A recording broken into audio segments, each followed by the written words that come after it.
lagi di channel Pintar Bersama Official. Udah lama nih yang nggak jumpa. Di video kali ini aku mau bahas tentang paragraf.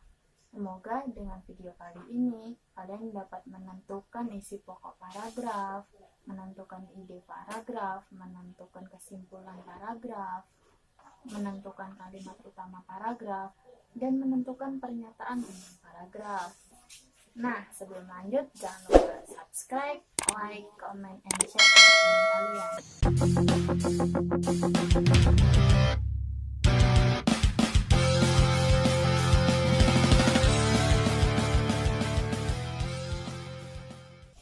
Paragraf. Paragraf adalah susunan kalimat yang terdiri dari satu ide pokok suatu karangan. Ide pokok biasa juga disebut dengan pikiran pokok. Dan kalimat yang mengandung pikiran pokok biasa juga disebut dengan kalimat utama atau kalimat pokok. Nah, kalimat utama dalam paragraf biasa juga disebut dengan kalimat topik. Sedangkan kalimat-kalimat lainnya bisa juga disebut dengan kalimat penjelas. Kalimat utama bersifat umum. Kalimat utama dalam satu paragraf biasanya terdapat di awal atau biasa disebut juga dengan deduktif, di akhir induktif, dan juga di awal dan di akhir yang biasa disebut dengan campuran. Dalam paragraf berjenis narasi, bisa juga terdapat di awal hingga akhir paragraf. Paragraf terdiri atas sekumpulan kalimat yang saling berhubungan, dan kalimat-kalimat tersebut membentuk satu pokok pikiran.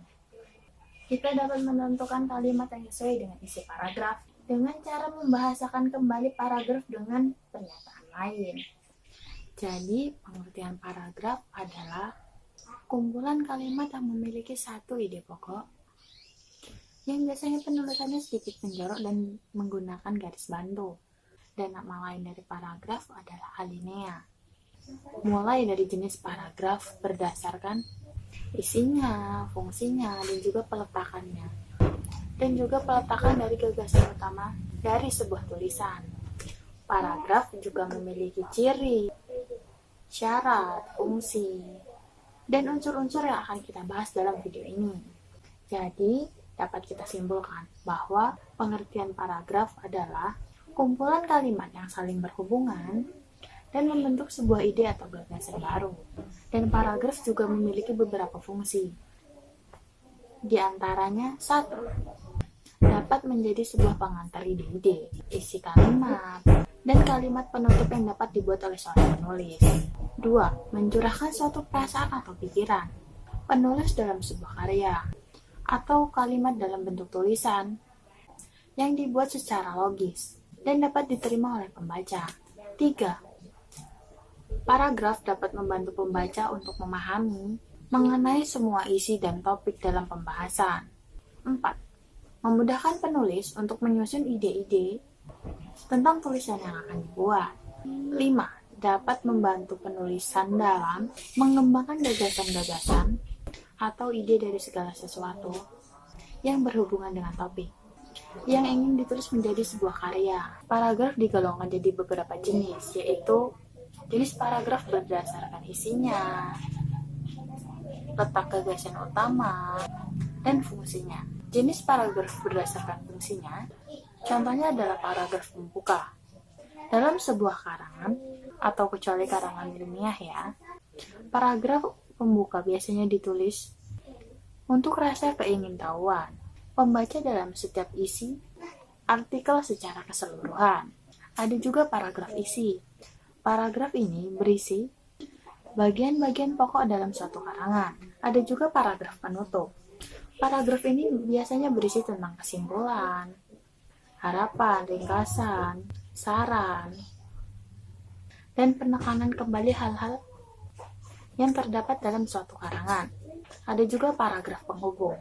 Paragraf ini fungsinya untuk menghubungkan paragraf satu ke paragraf lainnya, atau karangan satu ke karangan lainnya.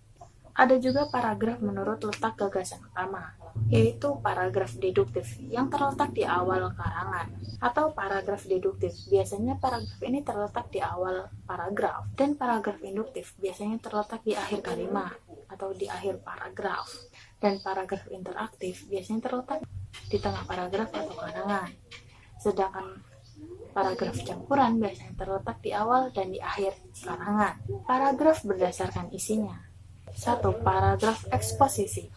Paragraf eksposisi adalah paragraf yang isinya bertujuan untuk memberikan penjelasan atau memberikan pengertian secara singkat dan padat.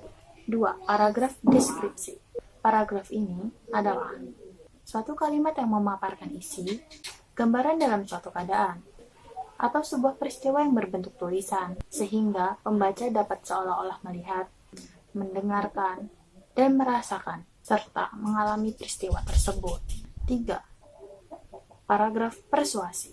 Paragraf persuasi adalah paragraf yang dimana isinya dapat mempengaruhi atau membujuk pembaca untuk tertarik pada gagasan atau ajakan yang dibuat. 4.